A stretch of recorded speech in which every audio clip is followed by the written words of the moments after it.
Capítulo 2. El aparato vocal. Oratoria radial de Modesto Vázquez.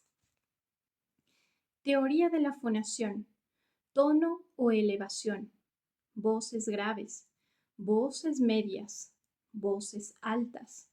Timbre. Intensidad. Cantidad. Constitución del aparato vocal. Fisiología del aparato vocal. Higiene del aparato vocal. Ejercicios, abstenciones, comodidad de la respiración para hablar. Teoría de la fonación.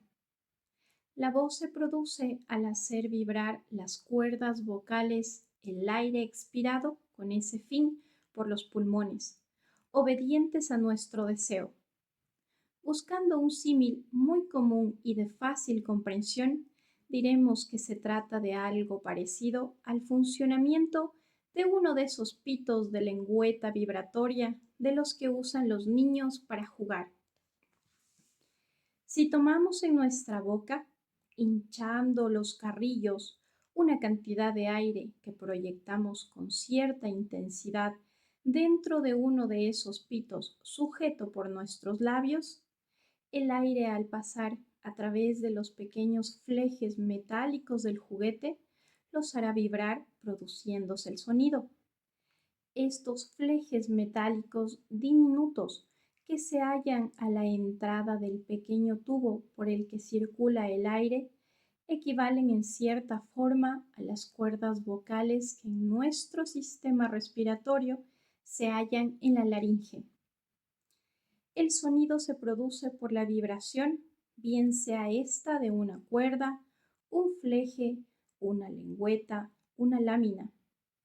En una guitarra, por ejemplo, hacemos vibrar una de sus cuerdas y tenemos un sonido. Tono o elevación. Ahora bien, habrán ustedes observado que no todos los pitos de juguete tienen el mismo sonido. Los hay muy agudos, casi estridentes, los hay graves en extremo, en fin, de una gama considerable de tonos, de acuerdo con la frecuencia de las vibraciones que cada uno de ellos produce en un tiempo dado. Aquellos que poseen flejes más cortos, más delgados y más tensos vibran a mayor velocidad que los que poseen flejes más largos, más anchos y menos tensos. Y al vibrar a mayor velocidad, producen un sonido más agudo, dependiendo de la frecuencia vibratoria del elemento generador, la elevación o altura del sonido que produzcan, que es lo que se llama tono. A mayor frecuencia del ciclo vibratorio, más agudo el sonido, y a la inversa, cuando la frecuencia es menor, el sonido es más grave. Lo mismo ocurre con nuestras cuerdas vocales. No todos los seres humanos tenemos las cuerdas vocales del mismo ancho, largo y constitución. De ahí que haya personas que por tener sus cuerdas vocales más cortas que otras, hablan con un tono más agudo. Las mujeres y los niños tienen sus cuerdas vocales más cortas que los hombres, por eso sus voces son comúnmente más agudas. La elevación o tono de la voz es la resultante del mayor o menor número de vibraciones en un tiempo determinado de las cuerdas vocales.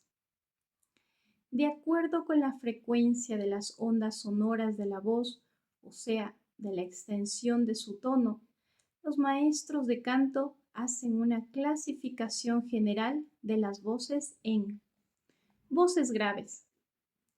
Son las que abarcan la gama de sonidos que en la clave de Fa en cuarta línea parten del Fa escrito en el primer espacio adicional del pentagrama hacia abajo y terminan en Fa escrito sobre el tercer espacio adicional del mismo hacia arriba, o sea, cuerdas vocales que vibran desde 87.31 ciclos por segundos hasta 349.23.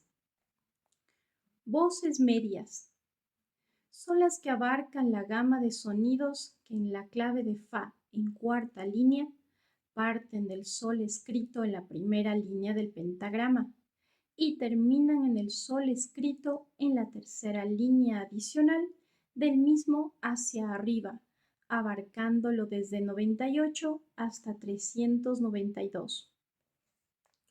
Voces altas son las que abarcan la gama de sonidos que en la clave de sol en segunda línea parten del do escrito en la primera línea adicional del pentagrama hacia abajo y terminan en el do escrito en la segunda línea adicional del mismo hacia arriba, de 139.81 a 1,046.50.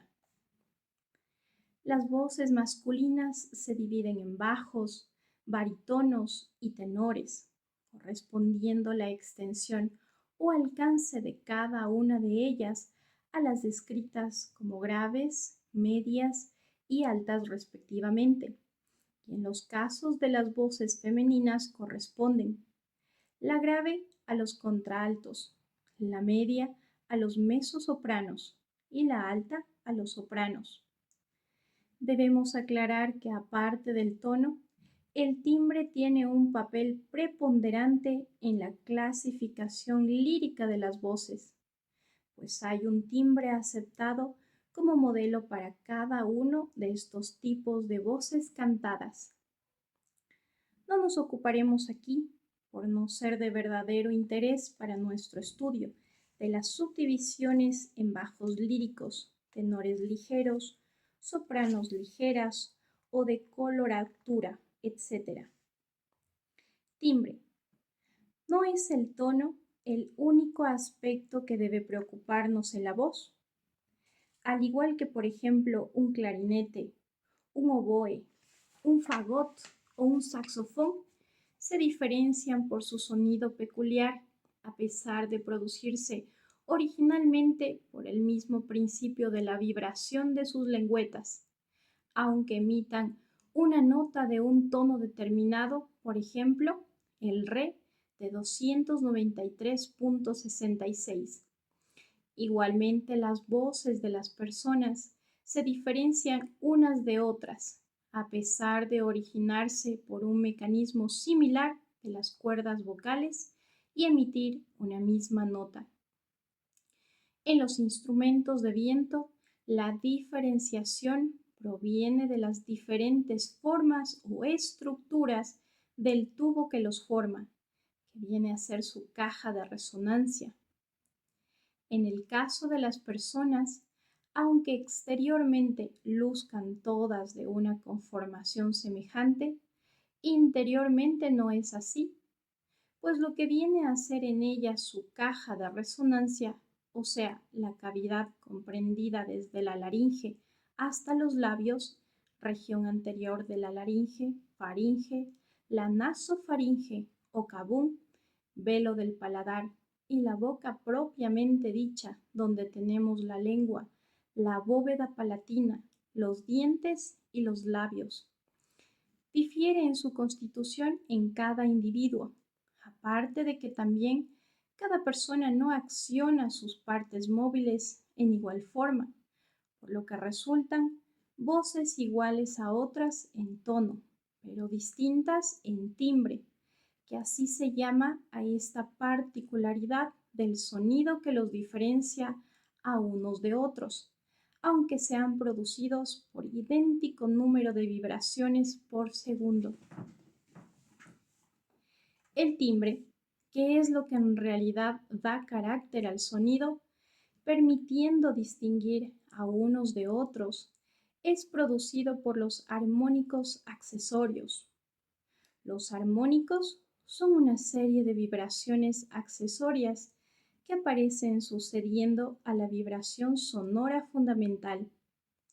Así, por ejemplo, hacemos vibrar la nota de un piano y generamos la nota fundamental, produciéndose también determinados tonos armónicos que corresponden a la mitad de la longitud de las ondas de la nota fundamental, a los 2/3, a los 3/4, a los 4/5, etc.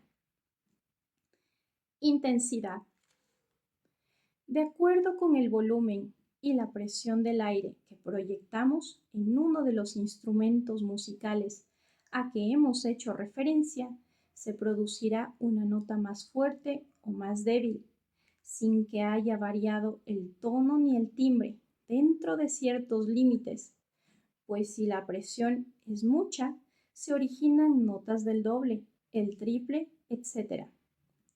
Lo mismo sucede con nuestras cuerdas vocales. De acuerdo con el impulso que imprimimos con nuestros pulmones al aire que hace vibrar las mismas, podemos originar la voz con mayor o menor fuerza, como dirían en música, forte o piano. A eso es lo que se llama intensidad del sonido. Físicamente, la intensidad en un sonido es la fuerza o potencia del mismo, que depende de la mayor o menor amplitud de las ondas sonoras, independientemente del timbre o del tono. Ondas que tengan un mismo ciclaje por segundo, con lo cual tienen idéntico tono, pueden tener amplitud distinta, con lo cual tienen diferencia de intensidad. Cantidad. No confundamos la intensidad con la cantidad de un sonido, que es la duración mayor o menor de este, independientemente de su tono, timbre e intensidad. Por su cantidad mayor o menor, un sonido puede ser corto o largo. Resumiendo, la voz, como todo sonido, tiene tono o altura, intensidad o volumen, timbre o característica básica diferencial y cantidad o duración. Constitución del aparato vocal. El aparato vocal lo constituyen todos los órganos y partes del cuerpo en general que intervienen directa o indirectamente en la emisión de la voz. Tenemos en primer término los músculos abdominales y especialmente el diafragma, de vital importancia, sobre el que descansan los pulmones, que son como fuelles que almacenan el aire para, compelidos por los músculos abdominales, impulsarlos a voluntad. Ya conocemos por ser elemental que el pulmón lo constituyen los alveolos pulmonares, bronquiolos, bronquios y la tráquea, que es el conducto del cual parten ramificándose los anteriores. Después de la tráquea y encima de ella, como una continuación de la misma, tenemos la laringe, que es propiamente dicho el verdadero órgano de la fonación, por ser en esta caja formada por cartílagos, ligamentos, membranas y músculos, donde se encuentran las cuerdas vocales. Las cuerdas vocales son 2 a cada lado, las superiores o falsas y las inferiores o verdaderas. Se llaman falsas a las superiores porque su función es casi nula para la fonación. Por el contrario, las inferiores o verdaderas desempeñan el papel básico de la fonación. Hay quienes opinan que no existen propiamente las cuerdas vocales superiores o falsas, siendo simplemente repliegues de la mucosa. Los bordes internos de las cuerdas vocales marcan el límite de la glotis, que viene a ser la zona más estrecha de la laringe. A continuación, la faringe, que está limitada en su parte superior por el velo del paladar y en su porción anterior por la base de la lengua. Más adelante, las fosas nasales, cuyos senos y cavidades accesorias son de una gran importancia como resonadores. Por último, tenemos la lengua, formada por músculos cubiertos de mucosa y unida al hueso móvil denominado hioides, el velo del paladar, que en su parte anterior se endurece formando la bóveda palatina ósea o cielo de la boca, los carrillos y los labios, que constituyen el orificio bucal externo. Fisiología del aparato vocal.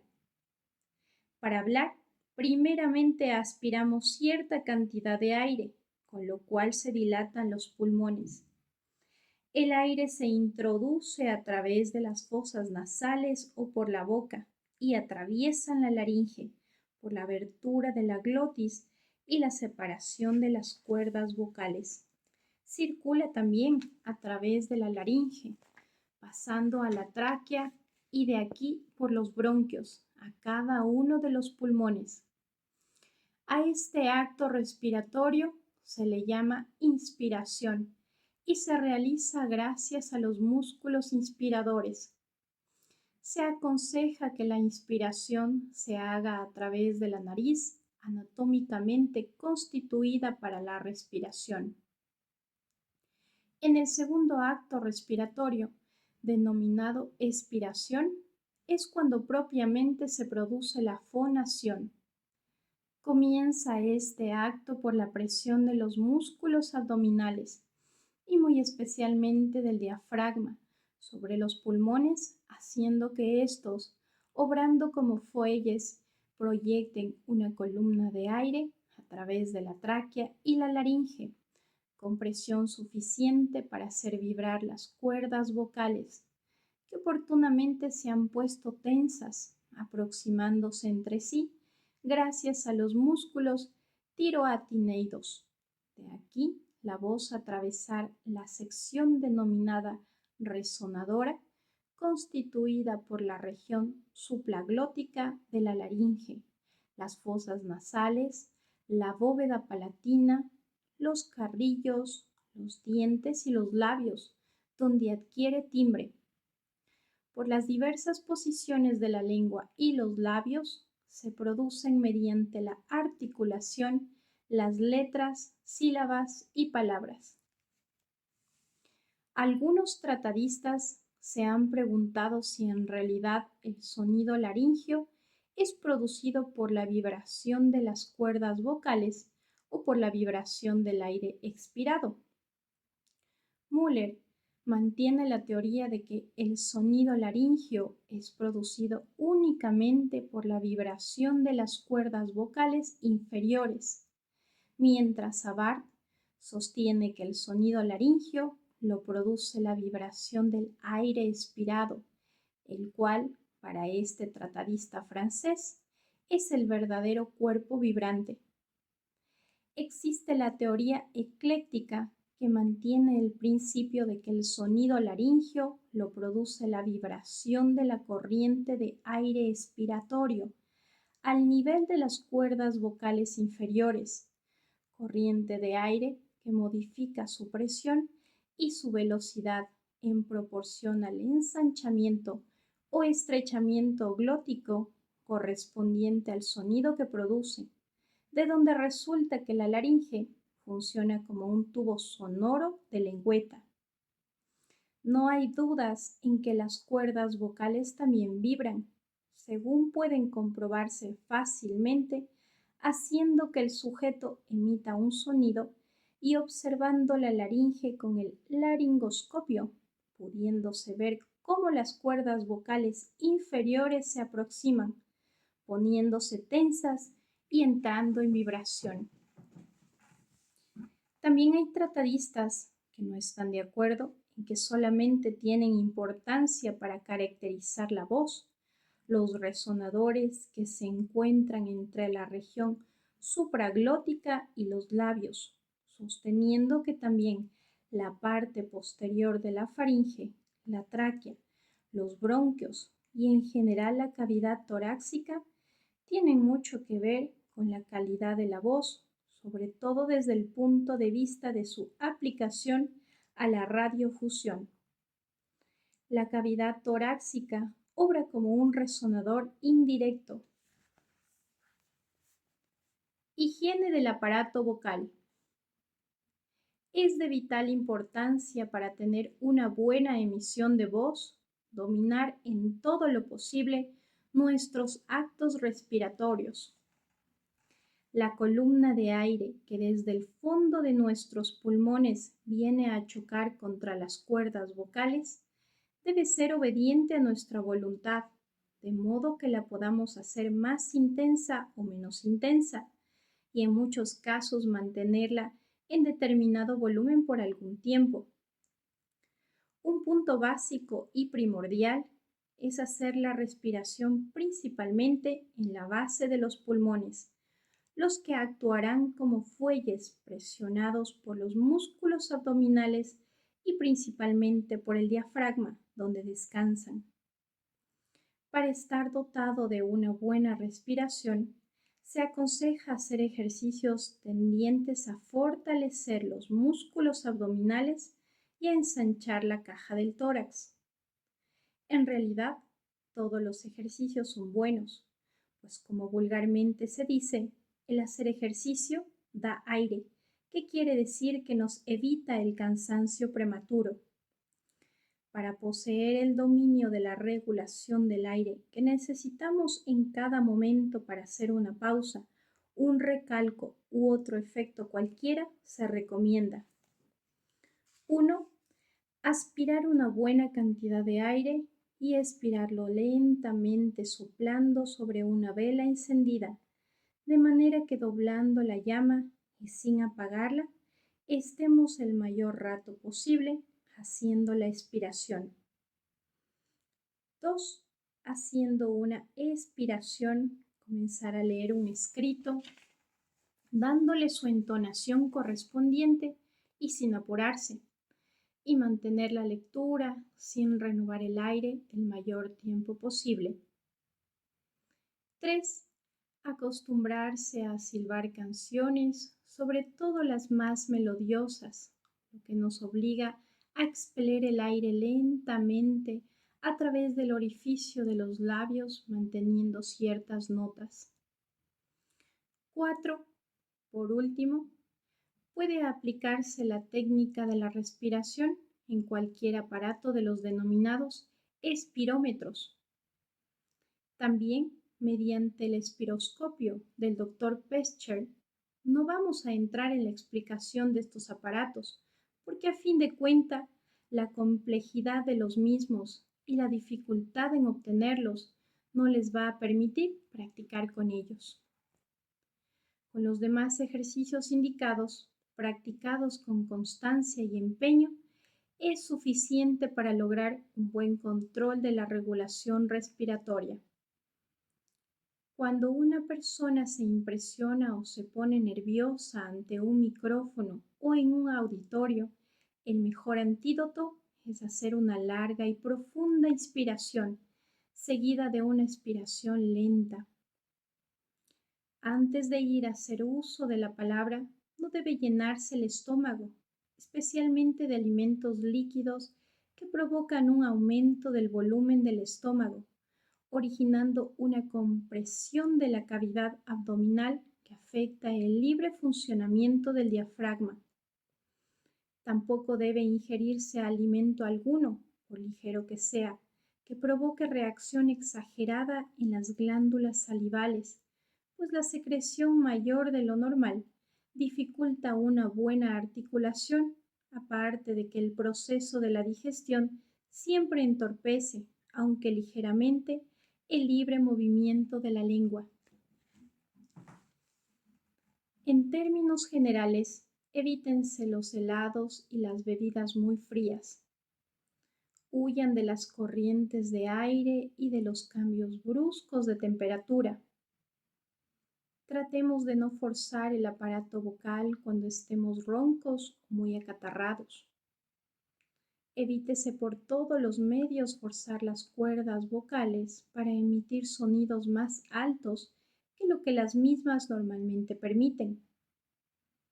En las discusiones, cuídese de no elevar demasiado el tono de la voz. En los espectáculos deportivos, donde la emoción hace olvidar estos detalles, es donde más atentos debemos estar para no gritar exageradamente, de ser posible de ninguna forma, pues muy a menudo observamos la gran cantidad de personas que de estos espectáculos salen completamente roncas. Y en un profesional de la voz, imagínense lo que esto trae como consecuencia, posiblemente la pérdida de algunos días de labor. En cuanto al tabaco o el cigarro, dice el especialista francés Dr. Castex en su obra Enfermedades de la garganta, casi todos los profesionales de la voz fuman, pero les iría mejor si no fumaran. Lo que debe hacerse es no abusar del cigarro, y en cuanto notemos alguna ligera afección en la garganta, suprimirlo aunque sea por unos días hasta rebasarla. Mi opinión es que fumar moderadamente no hace daño. Tanto cuando se habla sentado como de pie, debemos tratar de que nuestros músculos estén relajados, que la cabeza esté erguida de manera que sintamos completamente libres y despejados los conductos respiratorios. Y como punto primordial, no perdemos nunca de vista que el impulso del aire debe partir desde las propias bases de los pulmones, por la presión del diafragma sobre los mismos, haciendo descansar la inspiración mayormente por la acción inspiratoria costal inferior y costal superior, lo que consecuentemente hace también bajar el diafragma a la cavidad abdominal para repetir más tarde su función de compresor del fuelle pulmonar. Es buena la respiración cuando en el acto inspiratorio notamos que la cavidad torácica se expande predominantemente, aunque en forma ligera hacia su parte inferior. Por ello es nocivo a una buena respiración usar fajas apretadas, igual que resulta dañino para el buen funcionamiento de la laringe usar camisas con cuellos apretados. Observe como una curiosidad en cantantes, locutores o actores radiofónicos como estos, o usan números de cuello en las camisas superiores al correcto, o bien mantienen durante sus horas de labor el botón del cuello desabotonado. Una mala respiración ocasiona fatiga y mareo cuando se realiza una interpretación un poco extensa, sobre todo si es emotiva. Aquellos que deseen ampliar sus conocimientos sobre el aparato vocal pueden hacerlo obteniendo un libro muy acertado sobre la materia denominado La voz de George Canut.